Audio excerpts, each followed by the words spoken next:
You bet.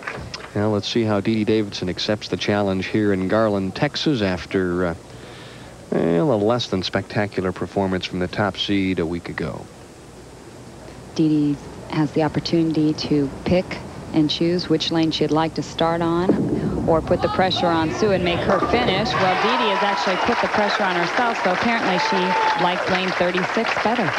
Interesting shot, because she did not strike on any of her practice tries. It's amazing what happens when the lights go on. Sue Neidig through the first game. Pretty even there, 35. She was able to carry one more strike. However, that's the lane she finished on in the 10th frame, so she actually got one extra frame there. Consistent 214 game for Sue, and she opens up game number 2 with a strike and then shakes her head. Well, that's what makes this game so exciting, Denny, is because you hit the pocket and you hit the pocket, as we saw her do in the first game when she didn't carry, and that shot really was not one of the better shots she threw. She probably did not get as much lift on it. It really did not come in driving, yet she carried the wall shot. Both players start with a strike.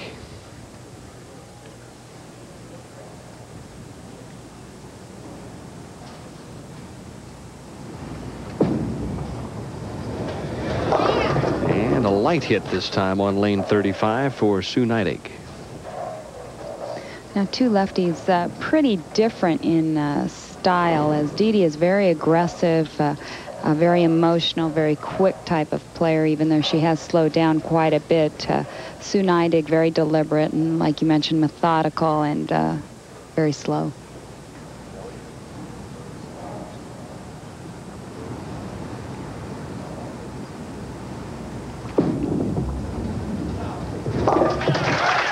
Nice spare conversion.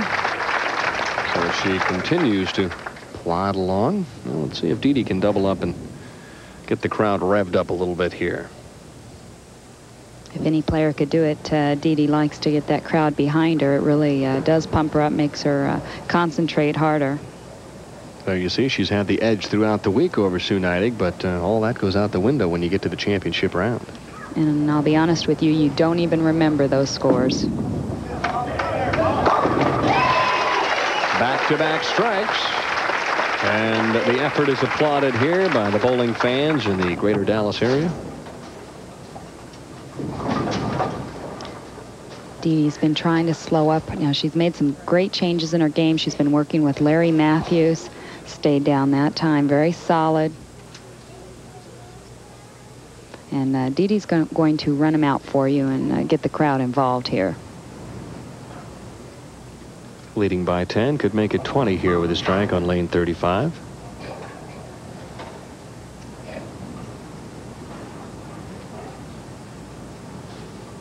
Really taking her time. She slowed up quite a bit, taking a lot of time on the approach. Turned that one early in the backswing, but it's set up just beautifully, and Dede Davidson opens with the first 3 here in game number 2.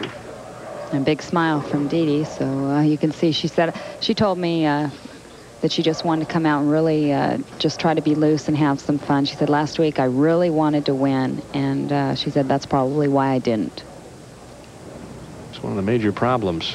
When you try a little too hard, it just doesn't happen naturally.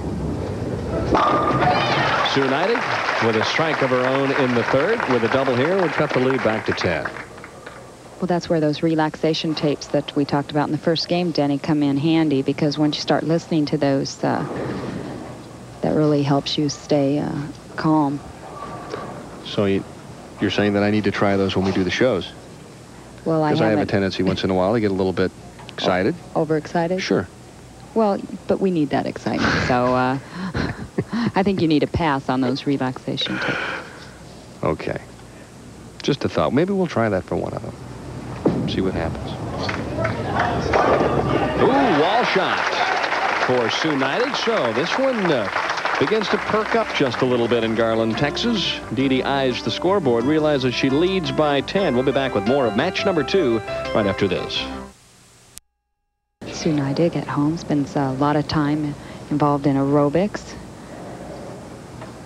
and doing a lot of volunteer work at Tara, her daughter's school.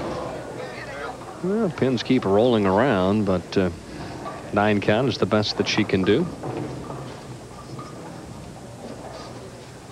She carried the light shot last time on lane 36, was unable to get the pin action here as the 3-pin remains standing. The wood looks brand new, doesn't it? It sure does, and that brand new wood enables the player to carry less. You actually do not carry as well with new pins as you do with old pins. So you have to throw better shots in order to strike? Well, I would think so. They don't go down as easy. No, they do not go down as easy, but sometimes your best shots don't strike either, so how can you say? But yes, you do have to throw better shots. You're really not going to get that light hit that carries so often in many bowling centers to carry on new wood. Kim Terrell next in line. Nikki Giannoulias, our top seed this week for the 2nd time on the winter tour.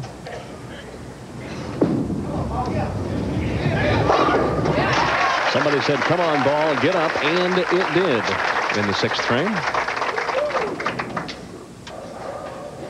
Terrific crowds all week long. Very knowledgeable bowling fans in this part of the country. Oh, yes. Dallas is definitely known for the great competition here among the amateur players. Some really good scratch leagues, good scratch tournaments, and a lot of great bowlers. I was fortunate I was able to spend 5 years down here and bowl with the best of them. We've already mentioned Del Ballard Jr. Of course, a player that nearly was PBA Player of the Year last year. Chris Warren hails from Dallas, Texas. Norm Duke, also out on the men's tour. Big strike for Dede Davidson as she leads by 7. Another X here in the 7th frame will extend that lead to 17. Sue Neidig won the opening game over Jackie Sellers, 214 to 181.